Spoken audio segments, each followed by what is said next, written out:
आज कीवर्ड्स और opposite words को जानिए। अफर्मेटिव से नेगेटिव सेंटेंस बनाने के लिए यह आवश्यक है कि हम जितने सारे वर्ड्स लिखे हैं, वाइज है, पुअर है, फैट है, हेयर है, काइंड, हेल्दी और ऑलवेज, और भी हैं, इतना जान लीजिए। इनके हम जब ऑपोजिट जानेंगे तभी आपका नेगेटिव बनेगा। और उसमें नेगेटिव कैसे बनेगा? तो बिना अर्थ को चेंज किए हुए। जैसे वाइज का उल्टा हो जाएगा फुलिश, वाइज का उल्टा, पुअर का उल्टा हो जाएगा रिच, फैट का उल्टा हो जाएगा थिन, हेयर का अपोजिट हो जाएगा देयर, काइंड का अपोजिट हो जाएगा अनकाइंड, हेल्दी का उल्टा हो जाएगा अनहेल्दी, और ऑलवेज का उल्टा हो जाएगा नेवर। तो ये आपके मुख्य ऑपोजिट वर्ड्स हुए कीवर्ड्स के। और रूल नंबर 1 यही कहता है कि सेंटेंस को यदि आप चाहते हैं नेगेटिव बनाने के लिए, अफर्मेटिव सेंटेंस नेगेटिव बनाने के लिए, तो सबसे पहला रूल क्या है कि दो ढंग से बन सकता है। अर्थात जब पहली सहायक क्रिया के तुरंत बाद नोट लगाइएगा तो सेंटेंस का सेंस चेंज हो जाएगा, और नोट लगा करके कीवर्ड का उल्टा लिखिएगा तो सेंटेंस का सेंस चेंज नहीं होगा। आइए ऐसा एग्जाम्पल फिर से देते हैं, देखिएगा। सपोज दैट हमने कह दिया आई एम वाइज, इसकी हिंदी हो गई मैं बुद्धिमान हूँ। यहाँ फोकस हो रहा है? Yes sir. मैं बुद्धिमान हूँ। तो यदि बनाएंगे हम कि आई एम नॉट वाइज, इसकी हिंदी हो गई मैं बुद्धिमान नहीं हूँ। तो आपने देखा कि पहली सहायक क्रिया के तुरंत बाद नॉट लगाने के कारण सेंटेंस का सेंस जो है चेंज हो गया, सेंटेंस का सेंस ही चेंज हो गया, है ना।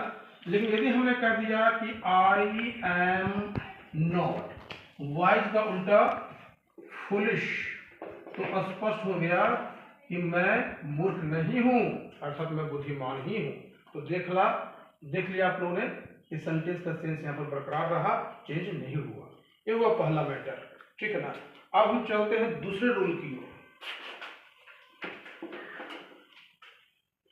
देखिएगा दूसरा रूल बहुत इजी है, उसके बाद आगे बताऊंगा।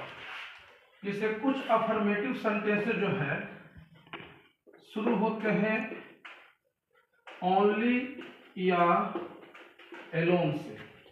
यहाँ पर एलोन का मतलब अकेला मत भूलिएगा, ओनली और एलोन दोनों का मतलब सिर्फ एक लिखिएगा। ओनली कौन चीज? सिर्फ, या मात्र, या केवल, सिर्फ, मात्र या केवल। अब ओनली से या एलोन से जब सेंटेंस शुरू होगा अफर्मेटिव सेंटेंस, तो नेगेटिव करने के लिए आपको सेंटेंस की शुरुआत करनी होगी नन बट से।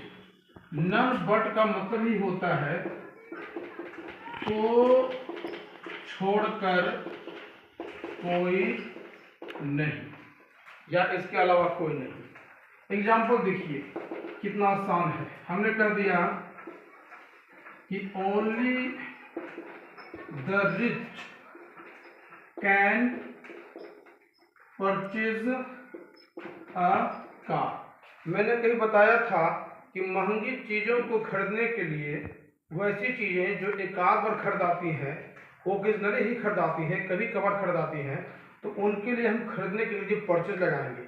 इन सस्ती चीज़ों खरीदने के लिए, रोज काम में आने वाली चीज़ों के लिए हम बाय का इस्तेमाल करेंगे। जैसे कलम, कॉपी, किताब, पेंसिल, ईटीसी, ये सब ऐसी वस्तुएं हैं जिन्हें हम लोग बाय करते हैं, है ना।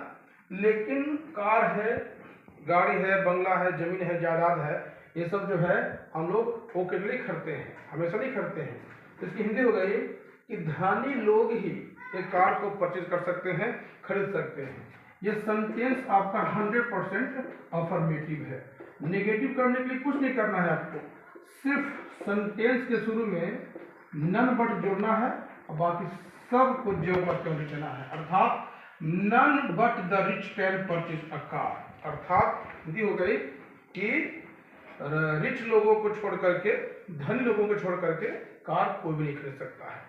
एक एग्जाम्पल और के बाद हम वीडियो लास्ट करेंगे। जैसे हमने कह दिया कि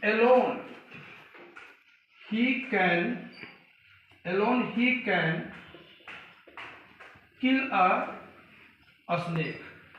सिर्फ वही सांप को जान से मार सकता है। किल मतलब जान से मारना होता है। या परमेटिव सेंटेंस है, नन बट कर देंगे इसको हिंदी में, नन बट, अब बाकी ही कैन से लेकर के सब सेम कर देंगे। तो ये सेंटेंस आपका अफर्मेटिव था और ये सेंटेंस आपका नेगेटिव था। उसको छोड़ करके कोई भी सांप को जान से मार नहीं सकता है। और इतना ही।